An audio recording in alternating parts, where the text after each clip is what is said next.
Hello friends, स्वागत है आप सभी का सीबीबी के आर्ट्स क्लासेस में। क्लास 12th भूगोल दोस्तों महत्वपूर्ण इंपॉर्टेंट क्वेश्चन लेकर आए हैं और आपको यहाँ पे क्वेश्चन याद भी करवाएंगे और अच्छी तरीके से दोस्तों आपका तैयार हो जाएगा। और अगर आप इसे तैयार कर लेते हैं तो आपका बहुत बड़ा स्कोर बोर्ड पेपर में आने वाला है। दोस्तों अगर 70 में 70 नंबर चाहिए तो आप पूरा वॉच कर लीजिए। आपको गारंटी है कि 70 में 70 नहीं तो 70 के करीब जरूर पहुंच जाएंगे। 70 में कम से कम मान के चलिए 65 तो आपका आ ही सकता है। अगर ये क्वेश्चन मैं बता रहा हूँ, अगर आप इसको प्रैक्टिस कर लेते हैं तो मैं आपको इसी वीडियो में याद करवाने की पूरी कोशिश करूंगा कि आपको एक वीडियो में याद भी हो जाए। तो चलिए शुरुआत करते हैं क्योंकि हमारे पास टाइम बहुत कम है। दोस्तों मैंने क्वेश्चन पैटर्न यहाँ पे अच्छे तरीके से सजा लिया है, लिख लिया है और जो क्वेश्चन मैं दोस्तों आपको बताने वाला हूँ ये बहुत ही ज़्यादा इंपॉर्टेंट है। तो चलिए शुरुआत करते हैं और समझते हैं कि क्वेश्चन में हम लोग कैसे इसको आंसर को लिख सकते हैं। देखो सबसे पहले बात करें दोस्तों यहाँ पे कि महत्वपूर्ण जो प्रश्न है इसको तैयार कैसे करेंगे आप लोग। क्वेश्चन में पूछ सकता है आपसे मानव भूगोल को परिभाषित कीजिए और कई बार एग्जाम में पूछा गया है। आपको बता दें कि 2020 में और 2022 में भी सवाल पूछा गया है, इसलिए क्वेश्चन इंपॉर्टेंट है। तो यहाँ पे क्वेश्चन को याद कैसे करेंगे, देखिए मानव भूगोल को परिभाषित कीजिए। आपको ये प्रश्न ऐसे पूछा जाएगा, प्रश्न आपको नहीं लिखना है, सिर्फ आपको यहाँ पे हेडिंग डाल देना है मानव भूगोल को परिभाषित कीजिए में मानव भूगोल का आपको हेडिंग हो जाएगा, ठीक है। और अच्छे चाहे आप अंडरलाइन कर दीजिए, ठीक है, ताकि अच्छा लगे। अब इसके बाद दोस्तों अब देखिए परिभाषाएं बहुत सारी हैं, अगर आपको याद करना है तो आपको अपनी भाषा में याद करने की कोशिश करना है। मानव एक तरफ भूगोल, एक तरफ भूगोल है, एक तरफ मानव है, ठीक है। अब देखिए मानव भूगोल का तात्पर्य यह है कि मानव भूगोल का मतलब पर्यावरण मान लेते हैं यहाँ पे, ठीक है। तो मानव और पर्यावरण के बीच में जो अंतर संबंध है इसी को मानव भूगोल कहते हैं। बात समझ में आ रही है? मैं इस बात को थोड़ा सा एग्जाम्पल के माध्यम से आपको समझा दूं। जैसे मान लीजिए दोस्तों, ऐसे मान लीजिए कोई एक पेड़ है, ठीक है, मान लेते हैं कोई पेड़ है। अब क्या करेगा, कोई अगर मानव इस पेड़ को काट देगा, ठीक है, मान लेते हैं कोई एक मानव जो है अगर इस पेड़ को काट देगा, जैसे मान लो ये पेड़ कट गया है, जब इस पेड़ को काट देगा तो इस पे जो इसका प्रभाव है इस पेड़ का इस मानव पे पड़ेगा, पड़ेगा, बिल्कुल पड़ेगा। और मानव ने क्या किया, इस पेड़ को काटा तो इसका प्रभाव इस पे पड़ेगा। तो ये जो प्रभाव है मानव का और प्रकृति का, इसी के अंतर संबंध को, अध्ययन को मानव भूगोल कहते हैं। यही बात दोस्तों इसमें कही गई है, ठीक है। एक तरफ मानव है, दूसरा तरफ भूगोल है, तो मानव और पर्यावरण के बीच जो अंतर संबंध, जो रिलेशन है, उसी को मानव भूगोल कहते हैं। ये बात आपको समझ में आ चुका होगा दोस्तों। देखिए एक परिभाषा आपको लिखनी है, चाहे आप रेडिजल के अनुसार लिख दीजिए, चाहे एलेंसन सैंपल के अनुसार लिख दीजिए। एक परिभाषा जब आप लिख देंगे तो आपका ये आंसर बहुत ही परफेक्ट हो जाएगा और 2 नंबर आपको इसमें आराम से मिल जाएगा। दोस्तों इधर बात को ध्यान में रखना है, ज्यादा बढ़ा चढ़ा के नहीं लिखना है। 2 नंबर में सवाल पूछा जाएगा, इसीलिए आपको जितना मैंने लिखा अगर आप इतना लिख देंगे ना तो आंसर परफेक्ट होगा और मैथ की तरह 2 नंबर मिलेगा। एग्जामिनर खुश होकर आपको यहाँ पे इसको चेक करेंगे और 2 नंबर तो यहाँ पे दे देंगे। तो आपको ध्यान में रखना है, ऐसे लिखना है। रटजल के अनुसार देखिए, रटजल ने कहा कि जो मानव भूगोल है ये मानव समाजों और धरातल के बीच संबंधों के संश्लेषित अध्ययन है। सिंथेटिक, संश्लेषित मतलब सिंथेटिक, ठीक है, मतलब मिला होना, जुड़ा होना। अब देखिए कैसे इसको याद कर सकते हैं। एक तरफ है मानव समाज और एक तरफ धरातल है। अब देखिए मानव समाज, जो मानव है, जो मानव का समाज है, मानव कहाँ रहता है, समाज में रहता है। तो जो मानव समाज है ये कहाँ रहता है, धरातल रहता है, धरातल पे रहता है। तो धरातल पे जब रहता है तो धरातल पे जो कुछ भी संसाधन है, जो प्राकृतिक संसाधन है, चाहे पेड़ पौधे हैं, चाहे वनस्पतियां, चाहे कोई खनिज है, कुछ भी हो, जो मानव समाज उन धरातल पे जो भी संसाधन है जब उनको प्रयोग करेगा, यूज करेगा, तो कहीं न कहीं मानव का प्रभावित करेगा और मानव उसको प्रभावित करेगा, ठीक है। तो बीच में कहीं न कहीं अध्ययन बनेगा। संश्लेषित मतलब मिला हुआ, जुड़ा हुआ। कहीं न कहीं मानव दोस्तों धरातल से जुड़ा हुआ है, उसका लगाव है, कहते हैं ना जमीन से लगाव हुआ है। तो जमीन से लगाव का मतलब यही होता है कि धरातल पर जो कुछ भी रिसोर्स, जो कुछ संसाधन है, उसको संश्लेषित अध्ययन करना, मतलब कि मिलाकर जुड़ा होना, अध्ययन करना ही मानव भूगोल कहलाता है। ये रटजल ने कहा है और मानव भूगोल के पिता कौन है, रटजल ही है। इस बात को दोस्तों ध्यान में रखना है। आई होप कि आपको क्वेश्चन तैयार हो गया होगा। आगे देखिए, मानव भूगोल के उपक्षेत्र का नाम बताइए। बहुत ही ज्यादा इंपॉर्टेंट क्वेश्चन दोस्तों, इसको आप हाईलाइट कर लीजिए। ये क्वेश्चन कई बार एग्जाम में पूछा गया है कि मानव भूगोल के उपक्षेत्र।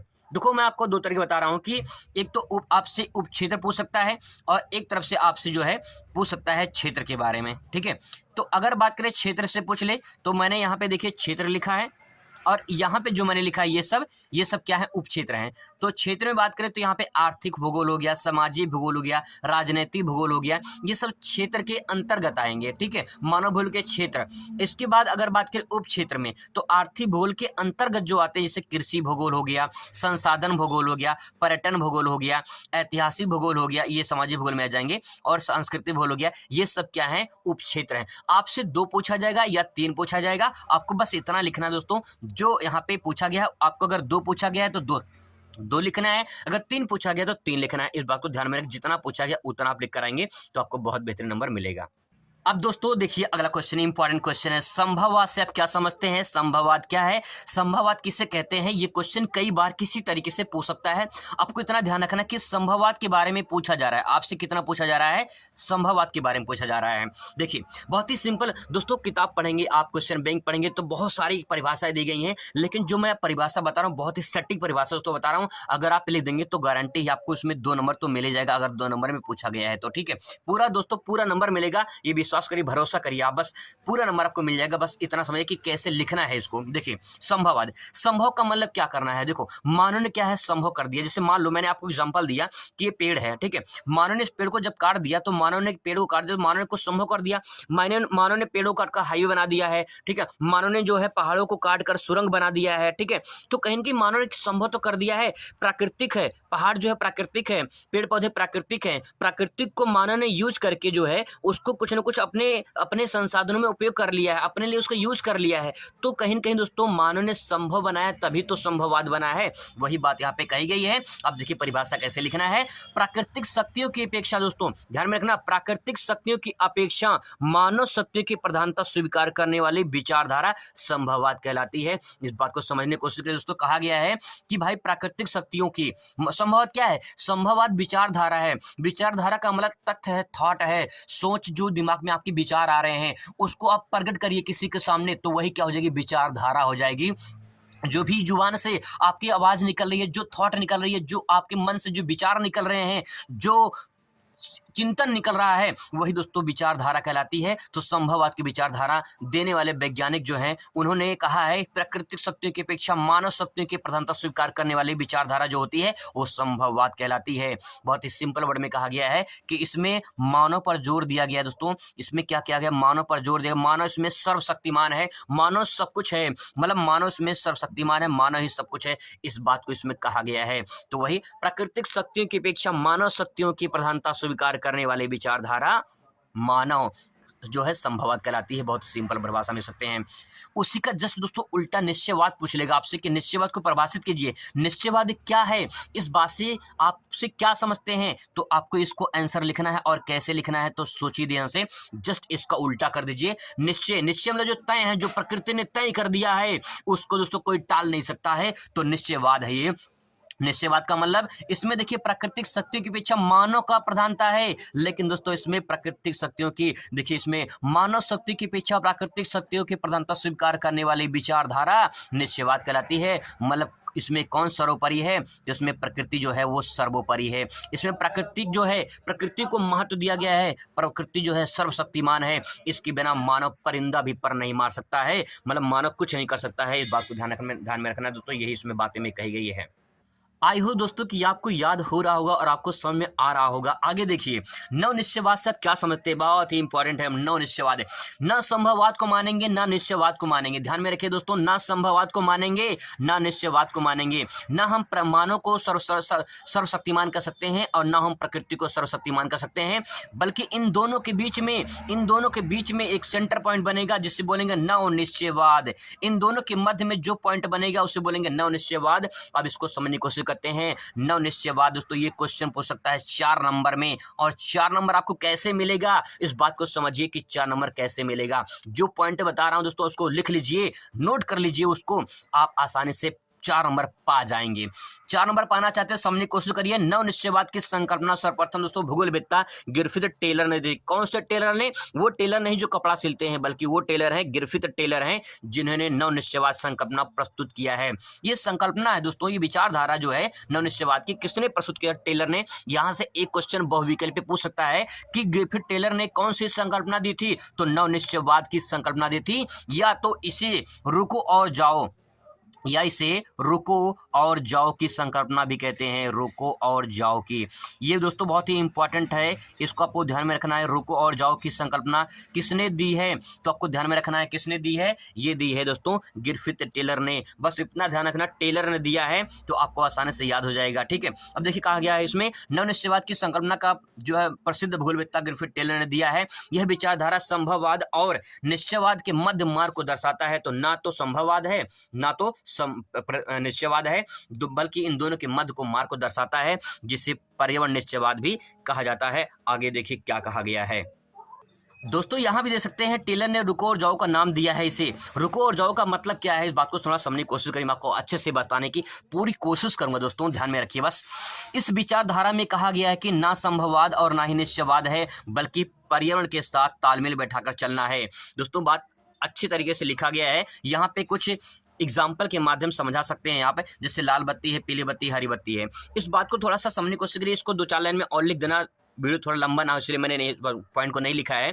तो आप कैसे लिखेंगे, देखिए गिरफिथ टेलर ने एक चौराहे का एग्जांपल लिया है कि चौराहे पर जो लाल बत्ती है, पीली बत्ती, हरी बत्ती लगी होती है, तो लाल बत्ती का अर्थ क्या होता है, रुकना। पीली बत्ती का तैयार हो जाओ, हरी बत्ती का मतलब कि भैया जाओ। अब मतलब उसी प्रकार से, जिस प्रकार से हम लाल बत्ती देकर रुक जाते हैं, उसी प्रकार से दोस्तों हमें पर्यावरण को पहले समझना है कि पर्यावरण में कितने संसाधन है और संसाधन कितने लिमिटेड में है या अनलिमिटेड में है, उसी प्रकार से उसका उपयोग करना, इस बात को ध्यान में रखना है। इसके बाद जब आपको मिल जाए लाल बत्ती सिग्नल मिल जाए, इसके बाद जब पीली बत्ती आए, तो पीली बत्ती मतलब ये होता है कि आपको ध्यान में रखना है कि भाई उसको यूज करना है, लेकिन अंधाधुंध उपयोग नहीं करना है संसाधन का। जो संसाधन दिए गए हैं उसको अच्छे तरीके से उपयोग करना है, ताकि भविष्य के लिए बचा के भी रखे हैं, ठीक है।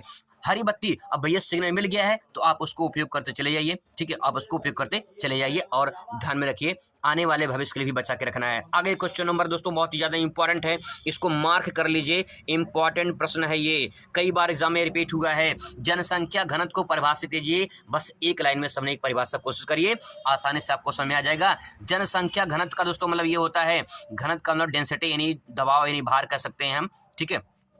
जनसंख्या घनत्व प्रति वर्ग किलोमीटर पे निवास करने वाले व्यक्तियों की संख्या को जनसंख्या घनत्व कहते हैं। बहुत ही सिंपल वर्ड में ले सकते हैं। सूत्र दोस्तों आपको जरूर लिखना है, ये सूत्र आपको 2 नंबर दिला देगा। दोस्तों ध्यान में रखना है, जनसंख्या घनत्व बराबर जनसंख्या बटे क्षेत्रफल। देखो जनसंख्या को ऊपर कर दो, क्षेत्रफल को नीचे कर दो, ठीक है। जैसे मान लो इस बात को आप ऐसे समझ सकते हैं, जैसे मान लो कहीं की जनसंख्या है, जैसे मान लो कि जनसंख्या 1000 है, ठीक है, किसी भी क्षेत्र की, और वहां पे 10 किलोमीटर एरिया है, ठीक है, 10 किलोमीटर एरिया है, तो इसको काट देंगे तो कितना बचेगा, 100 व्यक्ति आ जाएंगे, 100 व्यक्ति प्रति जो है ये आंसर हो जाएगा। 100 व्यक्ति 1 किलोमीटर एरिया में रह रहे हैं, ठीक है, ये आंसर हो जाएगा। अब दोस्तों ध्यान में रखना यही है कि जनसंख्या घनत्व मतलब प्रति वर्ग किलोमीटर पे, जैसे मान लो कोई एरिया है, ये 1 किलोमीटर का है, यहाँ पे 1 किलोमीटर एरिया में जितने व्यक्ति निवास करेंगे, ठीक है, जितने व्यक्ति निवास करेंगे उसी को जनसंख्या घनत्व कहेंगे, ठीक है। बात समझ में आ गया, चलिए आगे देखिए। इसको आप ले सकते हैं, 1 नंबर यहाँ से मिल जाएगा, बहुविकल्प पे सवाल में पूछ सकता है कि 2011 की जनगणना के अनुसार भारत की जनसंख्या घनत्व कितनी, 382 है, ठीक, कितनी है, 382 प्रति वर्ग किलोमीटर है, तो आपको ध्यान में रखना है।